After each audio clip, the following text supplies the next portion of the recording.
Hello, welcome everyone. We've been expecting you. Today we have a fine selection of wine for you to sample and an even finer selection of poison because today is the Baron reveal. Ooh, let's get treacherous, Aislyn. Let's do it. I'm so So excited. this is our final specialization we're showing off for season 3. It is the Baron, and I have a question for you, Aislyn. Yeah. Did we save the best for last? Did we save the best for last? Well, we certainly saved the most evil for last. That is true. This is the most evil character in season 3 at the very least. Yeah, maybe they're not the most evil. They're like lowercase evil, you know? They're, yeah, only lowercase because they're like not destroying the world, right? Right, they But just want to live off of the wealth of others. their motivations, though, are kind of uppercase evil. Yes. They So, so barons are lowly nobility in Calabria, and the king has gone off on campaign, and ever since then, the barons have been seeking to consolidate as much power as possible so that they can become more powerful, higher up in the noble hierarchy, even perhaps the king themselves. And they are accomplishing this by poisoning their rivals, extorting taxes from the peasantry, assassinating their enemies in cold blood. These guys are the worst. they If you want to play a mustache twirling villain, Baron is for you. absolutely. Yep. And let's take a look. I like to take a look at their miniature and their health tracker. Yes, Just to absolutely. start, let's start with their mini. So please keep So, in mind that Tabletop Simulator cannot accept the full gloriousness of our miniature. So it is a little low poly, but it's still got most of its pixels here. yes, if your character fantasy is dude with a knife, well, you're in luck. That's what a baron is. They Evil got a dude knife. with a knife. Evil dude with a knife. And a bunch Yes. of like poison potions and whatnot. Mm-hmm.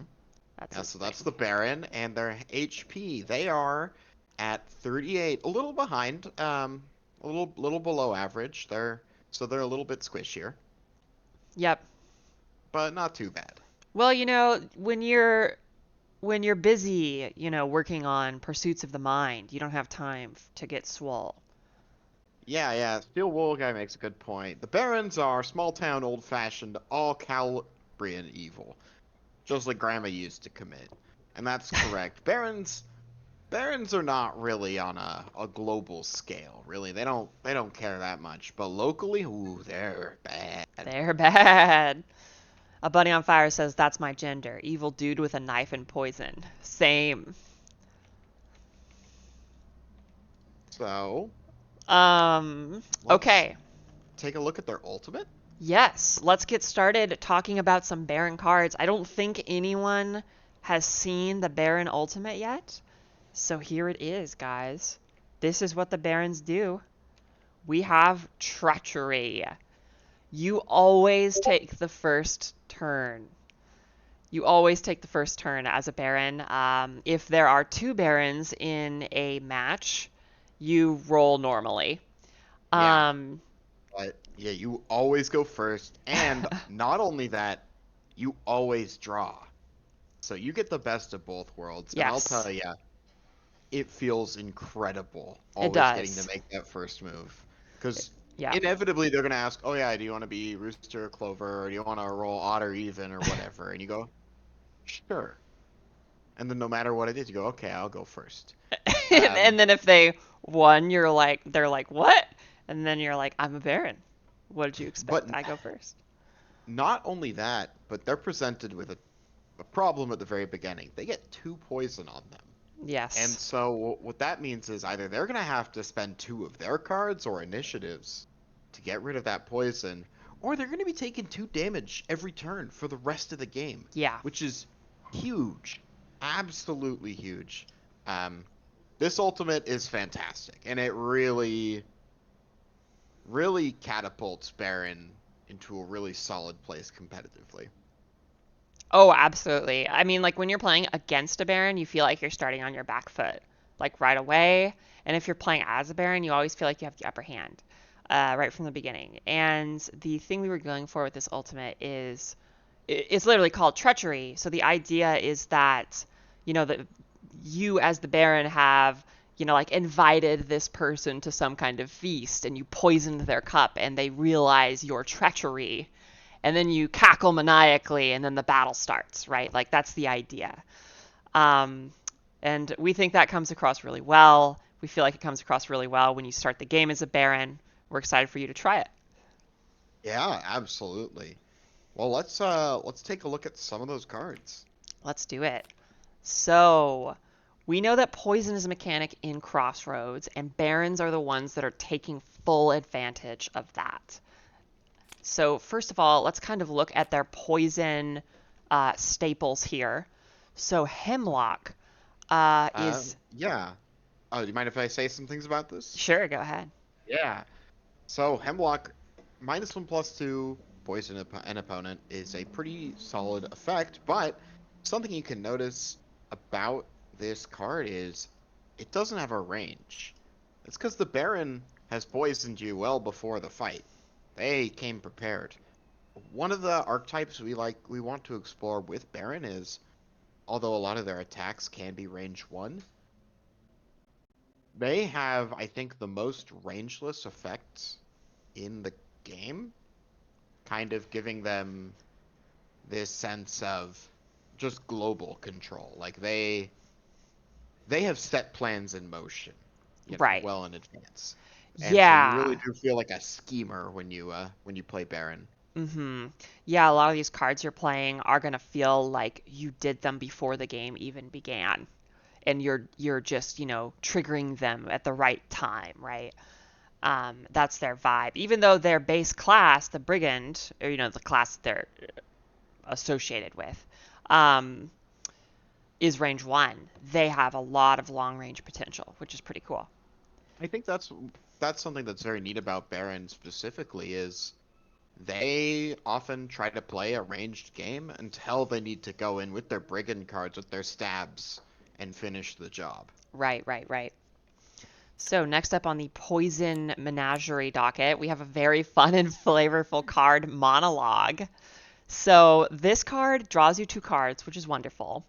However, it targets an opponent, which might be a downside for a card that draws 2 cards, right? Because you don't want to have to target your opponent and be in range of them to draw 2 cards. However, as we've been discussing, a lot of the Baron cards are rangeless. So Monologue, even though it targets them and poisons them, is rangeless, which is pretty great. So you can monologue at your opponent from across the battlefield. And we also love the flavor of this card. If you have a physical copy of Evian, you may know that each copy of cards has different flavor text. And so we took some liberties with the monologue card, and each copy of monologue is a part of their long speech. So you can lay Rulun out the asks, monologue cards and read the whole speech if you'd Rulun like. asks, is actually speaking a monologue required to resolve it? And the answer is actually, for you, Rulun, specifically, yes. Everyone else doesn't have to, but you Yep. absolutely do. Rilladoon, if you play monologue against anyone, you better monologue. You better do it. But yeah, so this card's great. It is once again rangeless poison on your opponent, which is just a lot of pressure. And it's card advantage, which is just wonderful. Plus, it just feels great to monologue, like after you've controlled or poisoned a ton, like put a ton of those tokens on them, and then you're just like, it's time, you know? It's great. Okay, another card in our little poison menagerie here. It's an interesting one. It's called Manipulate. So this one is also pretty abstract. It's rangeless as well. Do you want to talk about this card, Aaron? Yeah, so you've pulled the strings to make sure that whatever they're trying to do isn't going to happen. Either you've destroyed their card, hired goons to do it, or you have paid someone. Maybe they've paid you off to not be able to do something. Who knows? You've manipulated the battle somehow, and this is either a destroy effect or a counter. But it doesn't make you pay any resources. It counters a card unless the controller unless the controller poisons themselves twice. And it's rangeless. Which does mean that the Baron can just sit back on that very first turn and just manipulate whatever card you play. Both options on this card are incredible. It's also because it's part counter, it's also an instant, which means this is an instant destroy effect, which can come up and be pretty devastating to someone. Yeah, for sure. This is the only rangeless card destruction in the game. It's also one of the very few instant card destruction cards in the game, so this card is very unique in that regard, and Yeah, very versatile in ways that your opponents may not expect. yeah. This card is awesome. Huge fan. Yeah. So, how are we going to benefit from our poison? What are we going to do to really twist the knife? Well, we have a poison synergy card in Adder's Kiss. So if you have a snake, perhaps one named Onyx, if you read the Baron story, um, you can get him to bite your opponent. This is a -1, -2. This one has a range because if it was rangeless, it would be way too good. But this is going to apply consistent poison to them. So we don't see that on. Is this the only card that poisons them as an attach, like over Yep. time forever? I think it Yeah, might it's the be. only one. The other one that's kind of close is Sting, but Oh yeah, that's yeah, not Sting. exactly the same. Yeah, so Adder's Kiss is going to apply poison to them every single turn, which is pretty great if they can't get rid of it. It puts so much pressure on them. And at that point, you're probably going to be able to put a lot of poison on them. So then, after that poison is applied, if they have 3 poison or more, they have to discard a card every turn, or every one of your turns, which is just so much pressure. If you can get this off and keep it on, your opponent's going to be having a very, very bad time because they're also going to be needing to spend their initiatives to get rid of the poison, which means they're going to have even less cards, less board maneuverability. It is brutal. Absolutely. This also kind of makes it tough to it's tough to play around because normally when you're poisoned, you don't really want to spend an initiative to remove a single poison, especially in a poison focused deck. You want to let your poison go up to 3 before spending an initiative to go back down to 1. But if you end your turn at 2 poison, Adder's Kiss is going to put a third one on you and make you discard a card. So you have to consistently go down to 1 poison to keep your cards with Adder's Kiss. But there's the problem. Then you're spending your initiatives to go down to 1 poison and you're losing out on cards anyway. Right. So you really just can't win. Either Yeah. you're spending cards to stop the poison or you're losing cards because you didn't stop the poison. Damned if you do, damned if you don't, I suppose. Exactly. Now, speaking of twisting the knife, there's another pretty brutal way that you can mess up your opponent, especially if they have a lot of poison on them. So usually you're getting rid of poison by spending your initiative, right? You don't want to take 4 or 5 damage at the end of your turn if they got a bunch of poison on you. Well, sometimes you might not have an initiative because of stiletto. So if the Baron can get up close and personal in your face, um, they can hit you with the stiletto, deal 6 damage. You don't gain an initiative at the start of your next turn. That could be really, really bad if you have a lot of poison on you. So, you've got 3, 4, 5 poison. You're like, okay, I'll just spend my initiative next turn to get rid of it. Nope, if they play the stiletto, you don't get an initiative at the start of your next turn. Yes, this ends up being pretty devastating in the poison deck because this is doing 6 plus however much poison they were going to get rid of. And so if you can get them up to like 3 or 4, then this is doing essentially it's kind of contributing 8 damage at a -1, -2, which is an incredible rate. And Yeah. they've lost a card from it. This is a fantastic card, and this is kind of what we've been saying about how Baron, the poison Baron does need to go in for the damage effects, and go in for the kill. And that's a really, really neat archetype because they are a rogue. and they are rangeless, but they do have melee finishers. Yeah. And you don't have to play a Baron at long range. You can, which is really, really fun. And it's a very well supported archetype in Baron. But you can also just play like a shifty poison rogue as Baron too and charge in, stiletto. There's some more cards we're gonna see that are shorter range. But yeah. Next up, I don't remember what we have, but it's going to be wonderful. Let's see. Oh yeah, speaking of what I just said, getting up close and personal. So, those pesky saints just cooking up too much trouble in the royal court, investigating too many of your little disturbances and your assassinations. Well, bring them to your private chambers for a talk and slice their neck with a garrote. This is it's a basic -1/+1 range 1 attack. We see it all the time, but it's very good in that it is 4 damage plus 2 control tokens. Usually these cards are only like some odd amount of damage plus 1 control token. This one applies even more than usual. That can be really, really, really strong in the right deck. Absolutely. I can attest that double silence is very strong. I mean, just look at Huntsman. We give that to them at -1/-1, and they love it. This is -1/+1, getting the same effect. And I have made there's a feat distortion that does extra damage with silence, and I have a deck built around that, and it gets to run Garrett, and it's really strong. But yeah, no, this card is honestly just great. Yeah, it's just really good. Okay.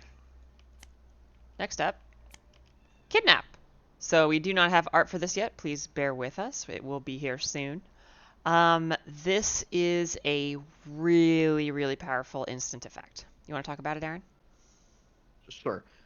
Yeah, so why have to deal with the cards yourself? Why deal with interaction yourself when you can have your goons do it?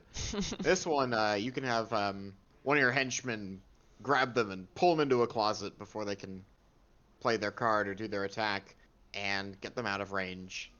And you get to stun them for the just. You also get to stun them because fuck them. The the the amount of pressure that Kidnap existing lens Baron is hard to quantify. It is a very, very strong effect and something that you pretty much always have to be concerned about when you're facing a Baron. Because 0-1 is a very low price of entry, and the effect can potentially disrupt any card Yep. that is played. Yeah, absolutely. As we know, instant cards that cause a player to travel are some of the best ways to stop cards from resolving, and Kidnap checks that box. It also stuns them, so you're going to tit for tat the power you spent to play Kidnap pretty much no matter what, which is also really good. Thanos 2001 says, I immediately thought heels when I heard stiletto. I was looking at the feet. Oh, and Steel Wool guy said that's the alt art for the cards. Oh, okay, I see. That's funny. Oh my god. Okay. I can't remember what this one is either, but it's also wonderful because oh yes, it's yield. This card is so fun. It's also very, very simple, but the flavor's fun. The effect is also really good. Um, it's very simple, but it's very powerful. It's also very funny because if you're playing against a knight or an errant or a saint or anyone who's chivalrous, if you guys know, it is dishonoring the code of chivalry when you target a controlled player. So this card controls yourself as well as your opponent. So say you're playing against a saint or like a knight or something, and you yield to them, and then you pass the turn and you're disarmed. It would be unchivalrous of them to attack you at that point, Yeah, which is it's pretty cute. and it does actually come up. It's a really cute little interaction there, but -1/+1 for 3 control is a really good. Um, that's worth the price of entry, and I mean, if you play Garrett and then you follow up with yield, that's 5 control. That's going to be their next turn. That's going to define their next turn. and it's very easy to get rid of one disarm if you're playing a Baron. There are so many different instants that aren't affected by disarm, like Kidnap, that you can just play to get rid of that. Um, Yield is very fun for I guess a more aggressive Baron. Absolutely. I mean, you can You play you it well wouldn't as a think it with control the Baron name too. Yield, but yeah. Yeah, it is just a really good card. Yeah, it's just really solid. Okay. Next up, we have a very spicy card that was actually changed recently. Aaron, heads up. Oh, I hope you saw the conversation about this card, but if not, then you'll see it now. well, I'll let you talk about it. Okay, this is Trapdoor. This card is really funny and very good. Another just absolutely fantastic instant card in the Baron's kit. So it is a -1/+1, once again, rangeless instant card. So you attach it to a tile without a card attached. So normally attached cards say attached to an empty tile, which means that you cannot attach it to a tile that has a card attached or a tile that has a player in it. This only specifies that you have to attach it to a tile without a card attached, which means you do get to put it into a tile with a player if you would like. And the reason you would do that is because while an opponent is in the tile with Trapdoor, their card's range is reduced by 1. And yes, that does mean that their cards with range 1 can be reduced to range 0, which means that if a melee player plays a melee attack against you and you put a Trapdoor under them, their card gets disrupted. Their card gets meta countered because it has range 0 and it is out. Their target is outside the range of the card. Thanos 2001 asks, what about a tile with a token, like a trap? Oh yes, that's a legitimate question. Sorry, I thought that was a joke for a second. Yeah, so you can put it into a tile with a token. Tokens like traps or difficult terrain or enchanted terrain or what have you do not make a tile full or whatever. Like a tile with a token and no player and no card are still considered empty. So if there's a trap on the tile, you can still play Well, Trapdoor. Trapdoor doesn't even care if it's empty, it just cares that there's not a card there. Yeah, And tokens are not cards. right. Yes, we did Yes. have cats on camera for a brief moment. Yeah, so Trapdoor is also crazy. Super Yeah. strong. And yeah, this so the change that Aislyn mentioned is actually a nerf to it, and it's still very strong. This is one of the cards on my personal watch list. But It's good. -1/+1 heroic, eat a card of theirs, and then potentially just eat their entire turn. Yeah. Tremendous. Absolutely tremendous. This card can really, really mess people's turns up. Like, super bad.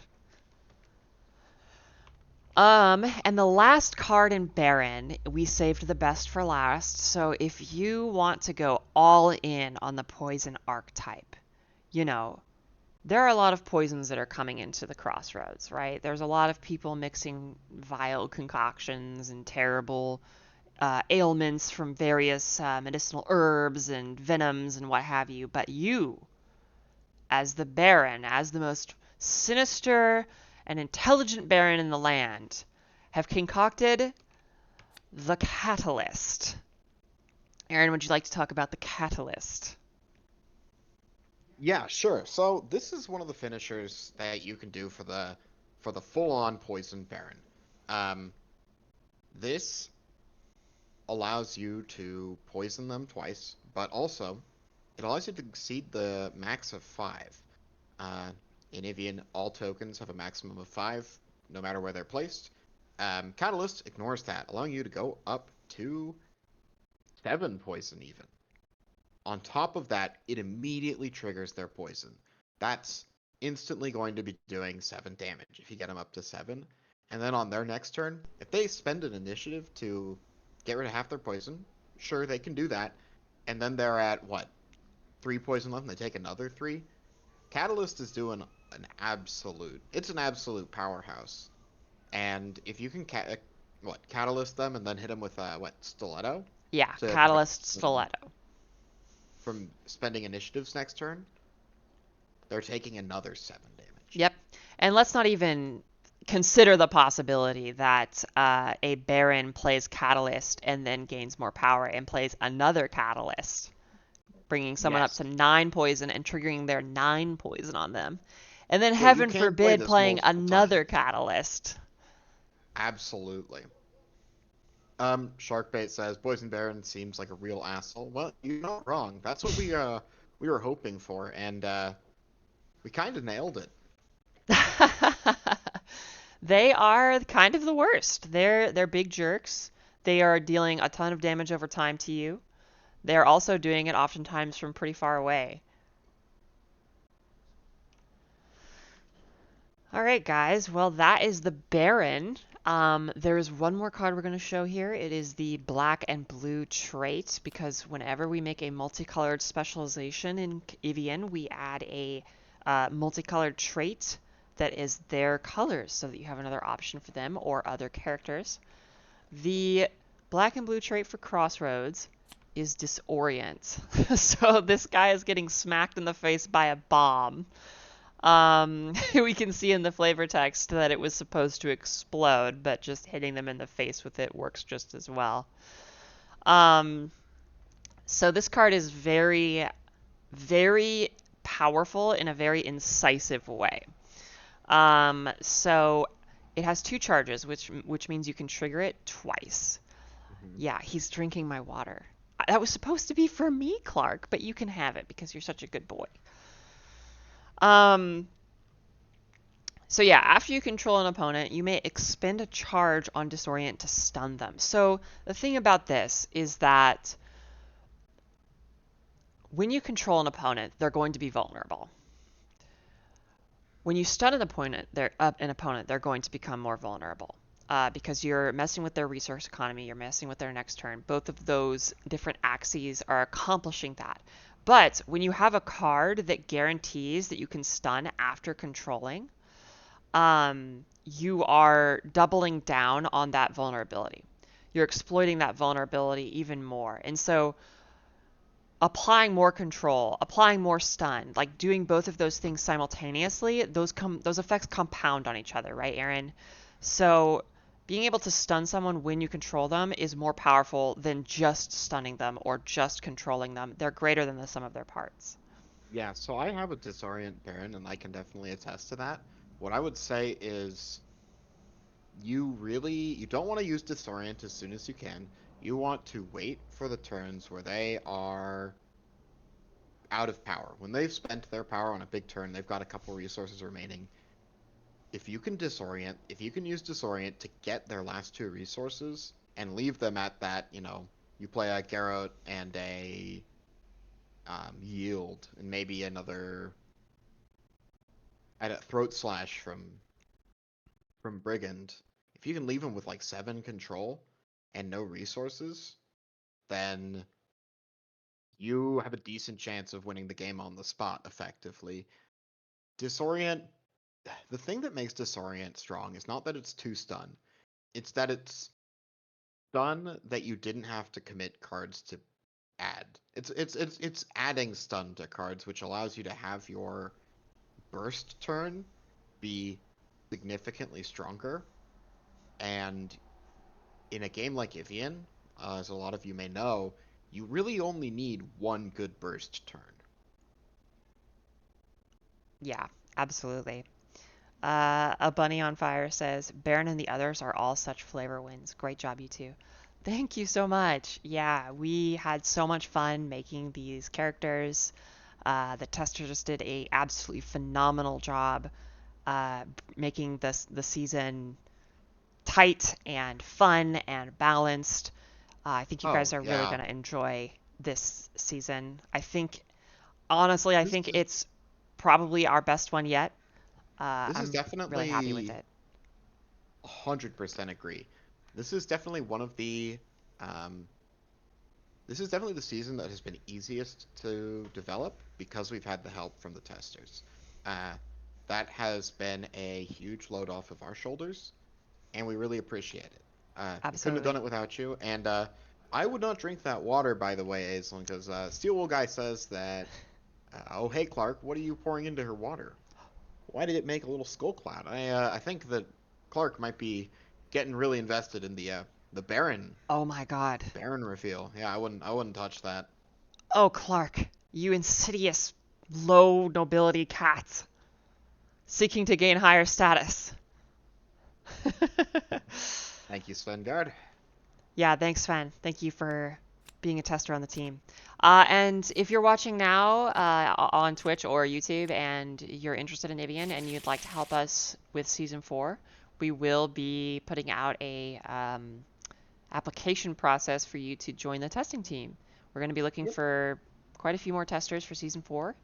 Um, and that team will get to see a lot of new cards, and they'll be terrible and awful because that's the way it always is at the start, but it'll be a lot of fun. So consider applying for that once that goes live. We'll let everyone on the Kickstarter know once we do that. But anyways, with that all said, this is the Baron. They have their cloak, they have their dagger, they have their poisons, they have their ambition, and with all of that together, they are lowercase, uppercase evil? One of those two, something like that. So yeah, consider playing them. They're very, very fun. And we're going to show you how fun they are in just a few moments. If you're watching on YouTube, consider checking out the Baron gameplay. That's a video that we'll be doing just after this. Still guy asks a question about the application for the test Thanks, everyone. team. Will the